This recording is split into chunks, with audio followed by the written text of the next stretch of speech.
Whether you're considering a traditional or a Roth retirement plan or IRA, one thing you first must understand with the traditional, that is a tax break now. So let's break that down. What does that mean?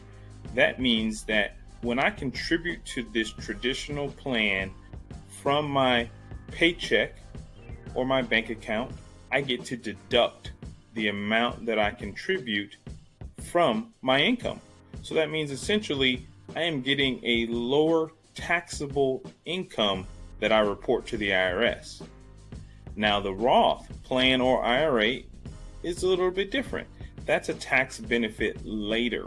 So you do not get to deduct the contributions made to the plan, but when you retire or reach over the age of 59 and a half, you can withdraw those funds tax-free. So meaning it is not going to be reportable income in your retirement.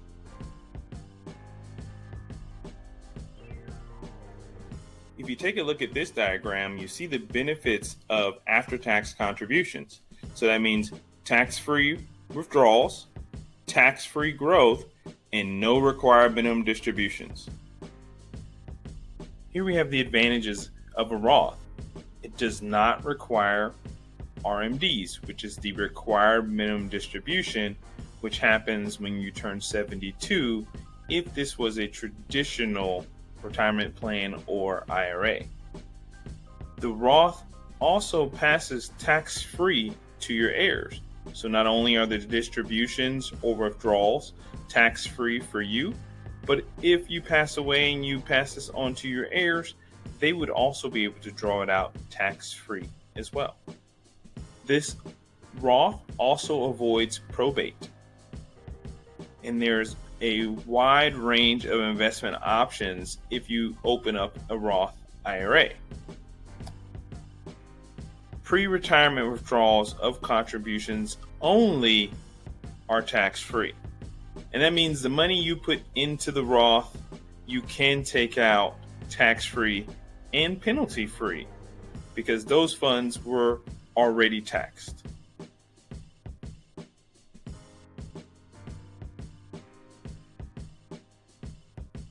So now we're going to talk about the disadvantages of a Roth. The first two bullet points you'll see represent the Roth IRA only. So we're going to talk about the income limits. With the Roth IRA, you do have income limits, so you want to be mindful of that. So basically that means you can make too much. If you do make over the set dollar amount, you are not able to contribute at all to a Roth IRA. Contribution limits. If you have a Roth IRA, you do have contribution limits, which do change from time to time. In 2021, the contribution limit is $6,000 per year, so not nearly as much as what you can put into your 401k. And the last one is matching contributions are still pre-tax. That's a good one to pay attention to because that means whenever your employer makes a matching contribution for you, it is pre-tax. So the dollars you put in from your paycheck were after tax, which gives you that tax-free withdrawal advantage. But when it comes to the 401k and you get those matching contributions, what your employer contributes for you, it is pre-tax. So those dollars would not have the tax-free withdrawal. So they're technically put into a pre-tax or traditional 401k sub-account within the plan.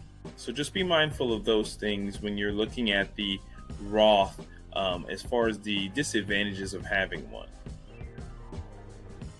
So one of the main purposes of having a Roth is you anticipate that you're going to have higher marginal tax rates in the future.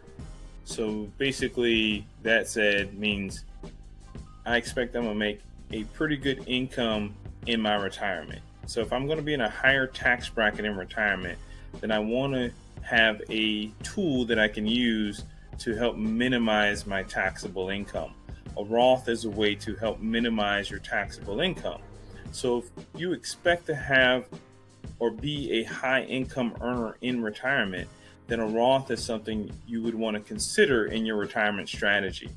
Because if you only had a traditional 401k or an IRA as a source of income, well, every time you took a distribution, it would be counted as income for you, which could result in a higher tax rate. Whereas if you have the Roth, you can take those tax-free withdrawals and not have reportable income. Thank you for choosing Money Talks.